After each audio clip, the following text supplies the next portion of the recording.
선생님, 로봇에게 수술을 맡길 수 없어요. 제 수술은 꼭 선생님이 해주세요. 병원에서 이렇게 말하면 의사 선생님이 약간 당황하게 된다.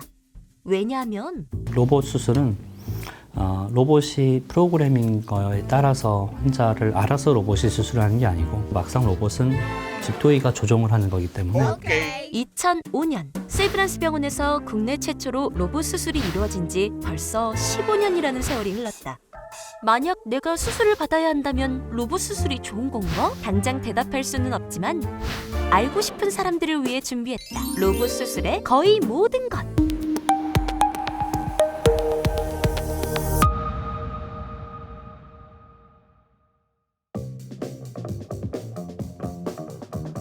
처음에는 많이 의구심을 가졌던 게 사실입니다. 환자의 안전과 또 이런 생명과 연관되어 있는 문제이기 때문에 처음에는 굉장히 경계심을 갖게 되고 또 사실 굉장히 보수적으로 접근을 하는 경향이 많습니다. 그런데 이제 그 이후로 한 15년이 지금 지났는데요. 그 전 세계적으로 로봇의 안전성과 또 효율성에 대한 많은 자료들이 축적되면서 현재는 더 이상 그 로봇의 효율성에 대해서 의구심을 갖거나 또 로봇 수술을 반대하는 의사들이 요즘엔 거의 찾아보기 힘들게 됐습니다. 개복 수술이라고 하면 특히나 위암에서는 거의 이제 한 130년 전부터 해오던 수술이고 역사가 오래됐죠. 기본적인 수술 술기가 개복 수술인 거고 거기서 복강경이 나오고 로봇이 나오니까 기본적인 절제 범위나 이런 것들은 세 가지가 다 같다고 보시면 되고요. 외과 수술의 발전에 따라 등장한 것이 로봇 수술인 셈인데 10cm 이상 배를 열어서 하는 개복 수술에서 구멍을 뚫고 기구를 집어넣는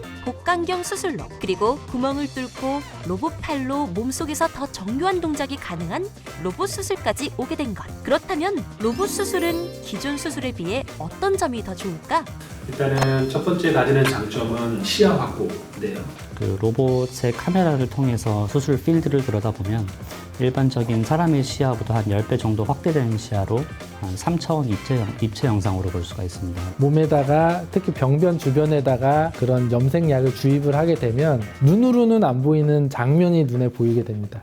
그리고 두 번째는 이제 아주 자유로운 손 놀림입니다. 현재까지 대부분의 복강경 기구는 직선으로 돼 있어서 접근에 한계가 있습니다. 앞쪽을 수술하는 건 문제가 없는데 뒤쪽을 갈 수가 없어요. 이제 로봇팔 같은 경우는 이런 사람의 손목의 관절 움직임이 구현이 되기 때문에 실제로 제가 손을 넣어서 그 자리에서 수술을 하는 것 같은 그런 현실감이 이제 재현이 가능합니다. 그래서 아주 좁은 해부학적인 구조 내에서도 정교하게 수술이 가능하고요. 개복 수술에 비해서 로봇 수술은 아주 작은 절개만 있으면 되기 때문에 10cm 이상 개복을 해서 수술하는 거에 비해서 수술 후에 통증이 훨씬 적을 수밖에 없습니다. 그리고 요즘 여러 가지 데이터를 보면 합병증도 사실 개복 수술이 조금 더 높은 것으로 되어 있고요. 환자들이 퇴원하고 나서도 상처 소독받으러 외래에 오시고 이런 것들이 환자를 귀찮게 만드는 일들이거든요. 그리고 수술 후에 환자가 회복하는 과정에 있어서 개복 수술하게 되면 당연히 아프고 힘드니까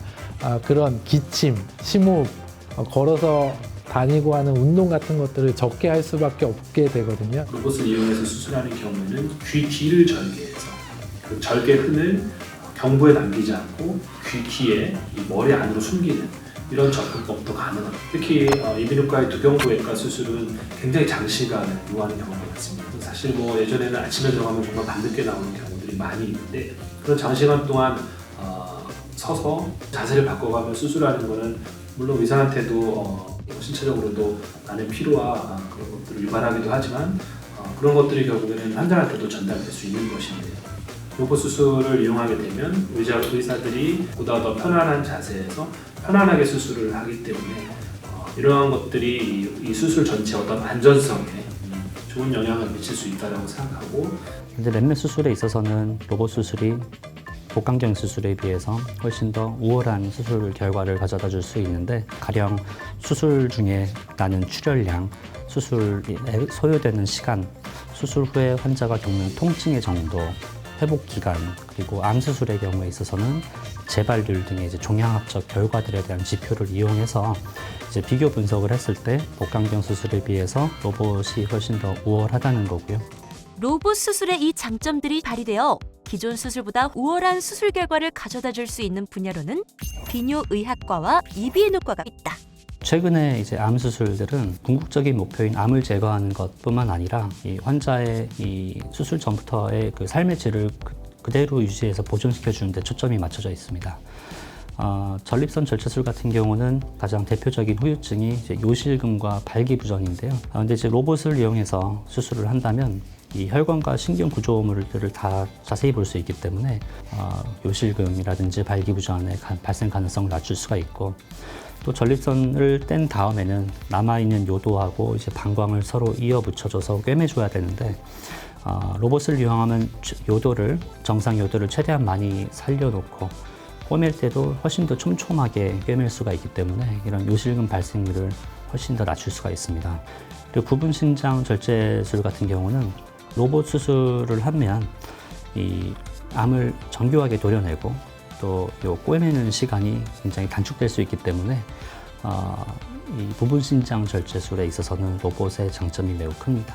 두경부는 굉장히 작고 협소한 그런 조직이지만 각종 신경들, 혈관들, 이러한 중요한 기능들을 보존하면서 암을 정확하게 제거하는 것이 매우 중요한 분야라고 할 수 있겠습니다. 이러한 어떤 미세한 작은 부분에 있어서도 시야를 좋게 가져가고 그다음에 정밀하게 수술하는 이런 장점들이 이 두경부 암에 적용이 되면서 로봇 수술의 장점이 많이 강조가 되지 않나 생각하고 있습니다.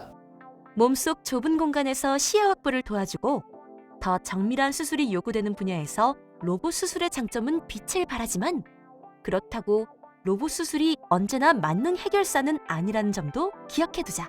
근데 아직까지는 조금 더 정교하게 수술이 된다는 느낌이 있지만 월등히 더 좋다 그 정도까지는 아니고, 제가 환자분들한테 설명드릴 때 작은 마티즈 타고 집에 가느냐, 큰 벤츠를 타고 집에 가느냐 이런 식으로 설명을 드리긴 하는데, 집에 가는 시간은 사실은 차이가 없어요. 아주 큰 차이를 갖고 있다고 보기는 어려운 것 같아요, 아직까지.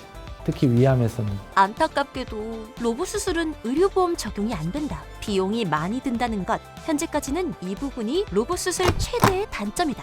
우리나라 같은 경우는 이제 로봇 수술이면 모든 수술이 다 건강보험 적용을 받지 못합니다. 실질적이고 솔직한 말씀을 드리면 실비보험 있으신 분들한테는 권장을 드리고요.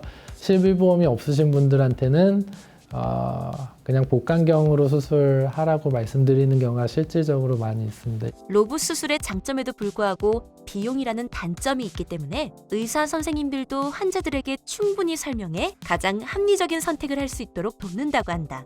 자, 이제 로봇 수술에 대해서 뭔가 좀 알 것 같고 친구한테 막 이야기해 줄 수 있을 것 같고 그런 느낌이 드는지? 그렇다면 구독 버튼과 좋아요를 힘차게 눌러보자.